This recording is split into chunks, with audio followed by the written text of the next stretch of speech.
Today, the recession is technically over.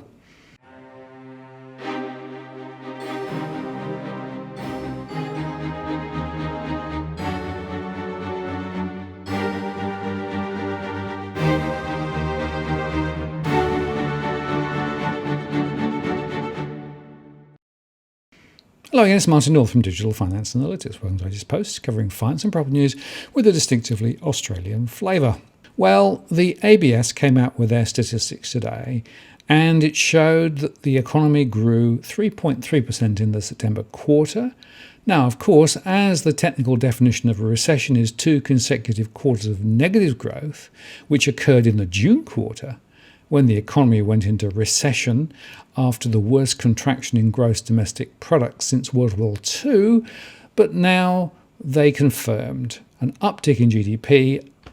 In fact, after shrinking 7% in the previous quarter, Australia has performed better on the health and on the economic front than nearly any other country in the world, Treasurer Josh Frydenberg said. And he said national growth in the September quarter would have been 5% if Victoria had grown in line with the rest of the nation. But of course, the bulk of the reversal was due to the massive government spending programs, and that's been driven by high debt. The figures released by the ABS showed that the economic activity rose 3.3% in seasonally adjusted chain volume terms in the September 2020 quarter, and that followed a record 7.0% decline in the June quarter.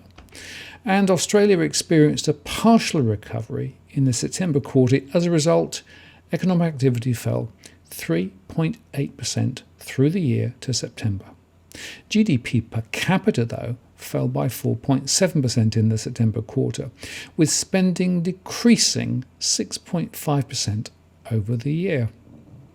Now, reduced COVID-19 case numbers resulted in an easing of social distancing measures and trading restrictions across most states and territories during the September quarter. Victoria, of course, was the exception, with the state implementing stage 4 restrictions in early August due to a spike in COVID-19 cases. After falling a record 12.5% in the June quarter, household spending drove the economy. It rose 7.9% due to increased spending in both goods and services. Spending on services rose 9.8%. driven by spending on hotels, cafes and restaurants, health and recreation and culture as containment measures were relaxed. Retail spending was up 6.5% and vehicle purchases were up a massive 15.4%. The easing of restrictions also increased demand for goods, which rose 5.2%. Victoria's household spending, though, fell 1.2%, the only state to record a fall as tighter restrictions were imposed. Despite record quarterly growth in household spending, the level in September was 6.8% over the quarter, lower than that recorded in the December quarter of 2019. So let's not get too carried away. The household saving to income ratio declined from its record high last quarter, but remained elevated at 18.9%. The fall was driven by the partial recovery in household consumption, which outpaced income growth. The stronger than expected spending gain in the quarter was therefore partially funded by that reduction in the savings rate, and it was a marginal fall from 22% in the second quarter. Compensation of employees rose 2.3%, recovering all of the second quarter's 2% decline. But remember, this includes massive fiscal support from JobKeeper measures, which ramped up considerably in the third quarter. Hours worked increased, with a rise in employment by 4.5% in the quarter after falling by 10.2% in the second quarter and declining by just 0.9% in the first quarter. Average compensation per employee rose just 0.4%. There was also an increase in part-time employment. Housing activity prevented a larger fall in private investment. Private investments fell 0.2% in the quarter, with increased housing investment activity offset by weaker business investment, down 3%. Ownership transfer costs increased 21.4%. as housing market activity rebounded following social distancing measures in the previous quarter. Renovations and home improvements activity drove a 5.1% rise in alterations and additions. The government's final consumption expenditure increased 1.4%, in other words, government spending. That's the 9th consecutive rise, driven by increased social benefits to households as patient visits to medical practitioners and elective surgeries resumed this quarter following the easing of restrictions. Net trade dropped 1.9% from the GDP, the largest detraction since September quarter 1980. The imports of goods and services rose 6.5%. That was supported by increased demand for consumption goods as restrictions on the economy lifted. Exports of goods and services, though, fell 3.2%, reflecting continued international travel bans and reduced demand for Australian mining commodities. The detraction from net exports this quarter is the largest since September 1980. Gross value added rose 3.1% in the quarter. While there were broad-based increases across the economy this quarter, the level of activity for the majority of industries remained weak through the year, though there were rises in 17 out of the 19 industry groups. Accommodation and food services and arts and recreation industries, those were the ones that were heavily impacted by the pandemic, recorded significant rises following the easings of restrictions. The gross operating surplus plus gross mixed income rose 3.3%, driven by non-mining industries, with increased economic activity as COVID-19 restrictions eased, coupled with continued support from the government. And mining operating surpluses fell 5.1% in the quarter and remained weak through the year, down 11%. Reduced demand for coal and LNG and falls in prices drove the fall. This result was reflected in falls in exports of those commodities. The easing of social distancing measures amid falling COVID-19 case numbers played a large role in the recovery in economic activity, with Victoria as the sole exception after implementing stage 4 restrictions in early August due to a spike in infections. But while Australia has technically exited the recession, the effects of the COVID-19 crisis will linger. Unemployment remains stubbornly high and will take several years to return to pre-COVID levels, while it will be some time before the Morrison government's budget measures begin to take effect, and longer still until it can return its focus on creating a surplus.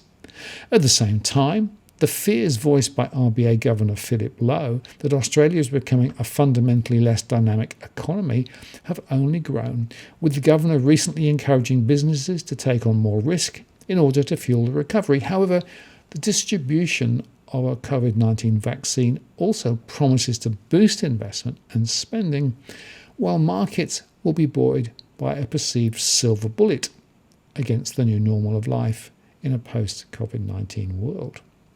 The latest OECD Economic Outlook warned the Morrison government that premature cuts to vital support in the economy would hamper Australia's recovery from the worst downturn in almost a century.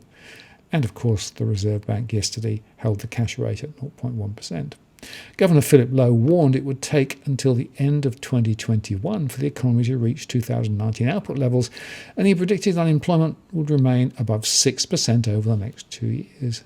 These positive figures cannot hide the reality that the recovery will be uneven, bumpy, and drawn out, Dr. Lowe said. Some parts of the economy are doing quite well, but others are in considerable difficulty, even as the overall economy is growing relatively solidly. The OECD also released forecasts which predicted Australia's economy would contract by 3.8% in 2020, which compares, by the way, favourably with an average fall of 5.5% across all advanced economies. Global GDP is expected to contract by 4.2% this year, before picking up by 4.25% in 2021. The recovery will be uneven across countries, potentially leading to lasting changes in the world economy, the Economic Outlook report stated. Indeed, the combination of super low interest rates and hefty fiscal policy created the defensive line that Australia required in 2020 to avoid the chronic impact that COVID-19 is having in Europe and the United States. And of course, the RBA won't meet again until February.